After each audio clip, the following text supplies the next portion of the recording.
ABT টেস্টবারে পদার্থের কঠিন অবস্থা এই অধ্যায় থেকে যে সমস্ত প্রশ্ন এসেছে সেই প্রশ্নগুলির মধ্য থেকে আমি কিছু প্রশ্ন চুজ করেছি যেগুলো পরীক্ষা উপযোগী এবং ভীষণ ইম্পর্টেন্ট। শুধু তোমরা জানো এই অধ্যায় থিওরির পাশাপাশি কি ম্যাথামেটিক্স বা গাণিতিক প্রশ্নগুলো এই অধ্যায় থেকে ভীষণ ইম্পর্টেন্ট পরীক্ষার জন্য। তো আমি তোমাদের বলবো কোন কোন প্রশ্ন সবথেকে বেশি ইম্পর্টেন্ট এবারে পরীক্ষার জন্য এবং কোন কোন প্রশ্ন বারবার বিভিন্ন পেজে রয়েছে এবার ভীষণ ইম্পর্টেন্ট একেবারে দুটো পেজে রয়েছে। এই এই এই একটি মাত্র ভিডিওর মাধ্যমে সমস্ত এবিটি টেস্ট পেপার কভার করা হয়েছে। কোন কোন প্রশ্ন ইম্পর্টেন্ট, কোন কোন প্রশ্ন মন দিয়ে ভালো করে করবে এবং কোন কোন গাণিতিক প্রশ্ন পরীক্ষা আসার জন্য খুব উপযোগী এবারে।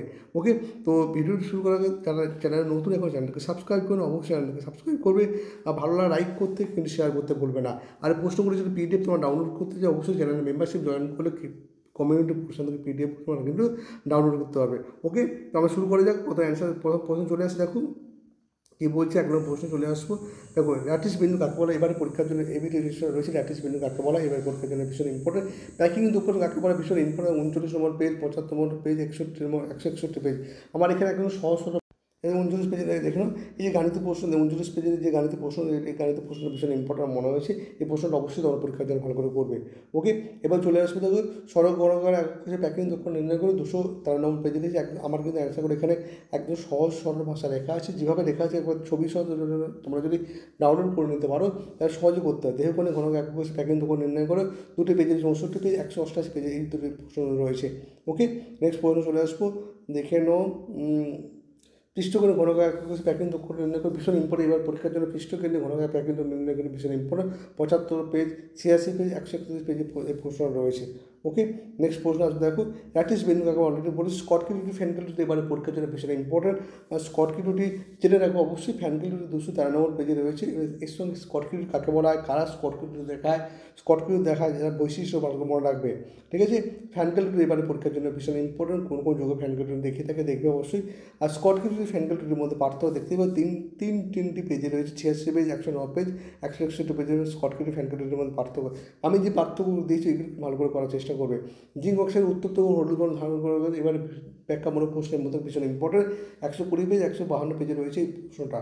ওকে, এবার চলে যেহেতু আয়নিক ক্লাসে ঘনত্ব হ্রাস করে বা যেটা করে না, এটাও কিন্তু টেস্টের পেজে রয়েছে। আমার পেজ নম্বরে এখন মানে একটা লেখা হয়নি, কিন্তু এই প্রশ্নটা কিন্তু এপিডি টেস্টের মধ্যে রয়েছে।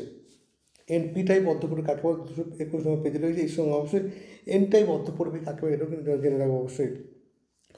অর্ধপূর্বে ডোপিং বলতে কী বোঝা যায়, যে পদ্ধতি সহজে বিশুদ্ধ অর্ধপূর্বে খেলেছে অপদ্রব্য মেশানো প্রবেশ করে তাকে বলে অর্ধপূর্বে ডোপিং বলা হয়। এটা 53 নম্বর পেজে রয়েছে। এবার সিলিকনের ভেতর অল্প পরিমাণ আর্সেনিক মেশালে কী ধরনের অর্ধপূর্বে তৈরি হয় এগুলো কিন্তু ভালো করে মনে রাখবে।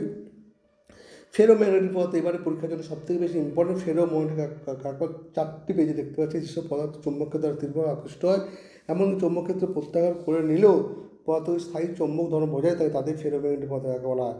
ফেরোম্যাগনেটিক পদার্থ প্যারাম্যাগনেটিক পদার্থের মধ্যে পার্থক্য লেখো। ওকে, এবার গাণিতিক প্রশ্ন থাকে।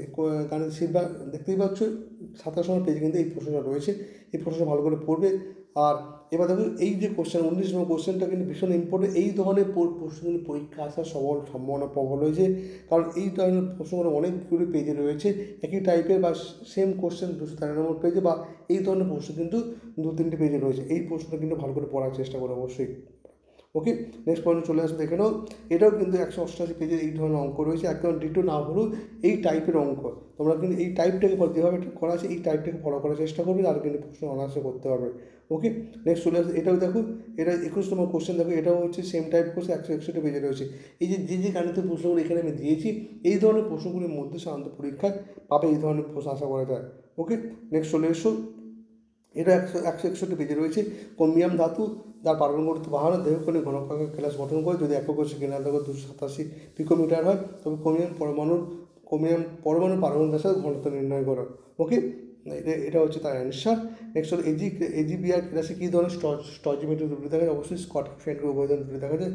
ডায়মন্ড পদার্থ কাকে বলে উদাহরণ দাও। পেজ নম্বর 39 নম্বর পেজে এই প্রশ্ন রয়েছে। ডায়মন্ড পদার্থ কাকে বলে উদাহরণ দিয়ে রাখবে।